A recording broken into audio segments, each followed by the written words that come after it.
তো হোয়াটসঅ্যাপে স্ট্যাটাস কিভাবে হাইড করে নিয়ে নিতে হয়। তো হাইড মানে দেখেন, আপনি যে হোয়াটসঅ্যাপে কন্ট্যাক্ট নাম্বারগুলো সেভ করে রেখেছেন ওনাদেরকে যদি শুধু আপনার হোয়াটসঅ্যাপে স্ট্যাটাসটা দেখাতে চান সেটা কিভাবে, অথচ আপনার ফ্যান বন্ধু 4 জন হোক বা 10 জন হোক ওনাদেরকে শুধু দেখাতে চান সেটা কিভাবে। তো সেই সম্পূর্ণ সেটিং এই ভিডিওর মাধ্যমে পেয়ে যাবেন। তো ভিডিওটা পুরো দেখবেন, ভিডিও পুরো না দেখলে কিছুই বুঝতে পারবেন না। ইউটিউবে যদি ভিডিওটা দেখছেন, ইউটিউব চ্যানেলটিতে যদি নতুন হয়ে থাকেন চ্যানেলটিতে সাবস্ক্রাইব করে রাখবেন। আর যদি ফেসবুকে ভিডিওটা দেখছেন, ফেসবুক পেজটি যদি নতুন হয়ে থাকেন ফেসবুক পেজটিতে ফলো করে রাখবেন, ভিডিওতে একটা লাইক দিয়ে রাখবেন, আর ভিডিওটা একটু শেয়ার করে অন্য ভিউয়ার্সদেরকেও দেখার সুযোগ করে দেবেন। হোয়াটসঅ্যাপে স্ট্যাটাস হাইড করতে চাইলে প্রথমে হোয়াটসঅ্যাপে একবার ক্লিক করে নেবেন। হোয়াটসঅ্যাপে ক্লিক করে নেওয়ার সাথে সাথে এরকমটা দেখতে পাবেন। নিচে দেখতে পাচ্ছেন চার্টস, আপডেটস, কমিউনিটিস, কলস। তো এখানে আপডেটস যেটা দেখতে পাচ্ছেন আপডেটসে একবার ক্লিক করে নেবেন। আপডেটসে ক্লিক করে নেওয়ার সাথে সাথে এখানে উপরে দেখতে পাচ্ছেন মাই স্ট্যাটাস, এখানে রাইট সাইডে দেখতে পাচ্ছেন 3 ডট আছে, 3 ডটে একবার ক্লিক করে নেবেন।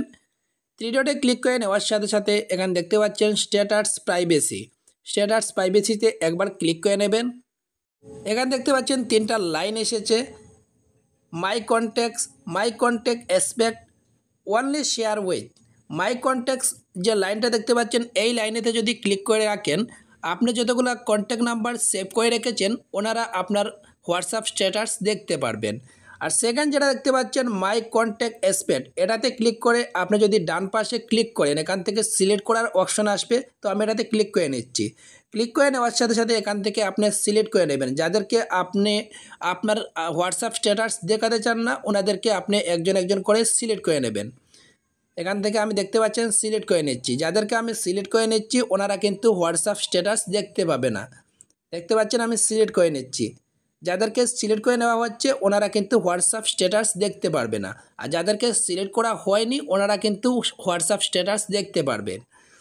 দেখতে পাচ্ছেন আমি যাদেরকে সিলেক্ট করে নিয়েছিলাম ওরা কিন্তু হোয়াটসঅ্যাপ স্ট্যাটাস দেখতে পারবে না, আর যাদেরকে আমি সিলেক্ট করে নেইনি ওনারা কিন্তু হোয়াটসঅ্যাপ স্ট্যাটাস দেখতে পারবেন। যদি এটা সেভ করতে চান এখানে শুদ্ধ চিহ্ন আছে, শুদ্ধ চিহ্নতে ক্লিক করে এটা সেভ করতে পারেন। তো আমি এটা সেভ করছি না, এটা একটু একটু করে ব্যাক করে অন্য আরেকটা অপশন রয়েছে এটা আমি দেখাচ্ছি। এখানে নিচে দেখতে পাচ্ছেন ওনলি শেয়ার উইথ, এটাতে ক্লিক করে এখানে ডান পাশে ক্লিক করে নেবেন, ক্লিক করে এখান থেকে সিলেক্ট করে নেবেন।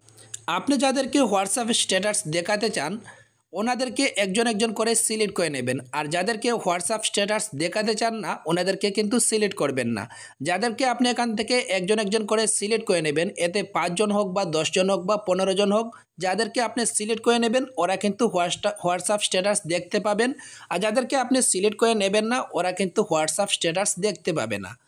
তো নিশ্চয়ই এখন বুঝতে পেরেছেন যে কীভাবে হোয়াটসঅ্যাপ স্ট্যাটাস হাইড করে নিতে হয়। ভিডিওটা যদি একটু ভালো লেগে থাকে, ইউটিউবে যদি ভিডিওটা দেখছেন ইউটিউব চ্যানেলটিতে যদি নতুন হয়ে থাকেন চ্যানেলটিতে সাবস্ক্রাইব করে রাখবেন, আর যদি ফেসবুকে ভিডিওটা দেখছেন ফেসবুক পেজটি যদি নতুন হয়ে থাকেন ফেসবুক পেজটিতে ফলো করে রাখবেন, ভিডিওতে একটা লাইক দিয়ে রাখবেন, আর ভিডিওটা একটু শেয়ার করে অন্য ভিউয়ার্সদেরকে দেখার সুযোগ করে দেন।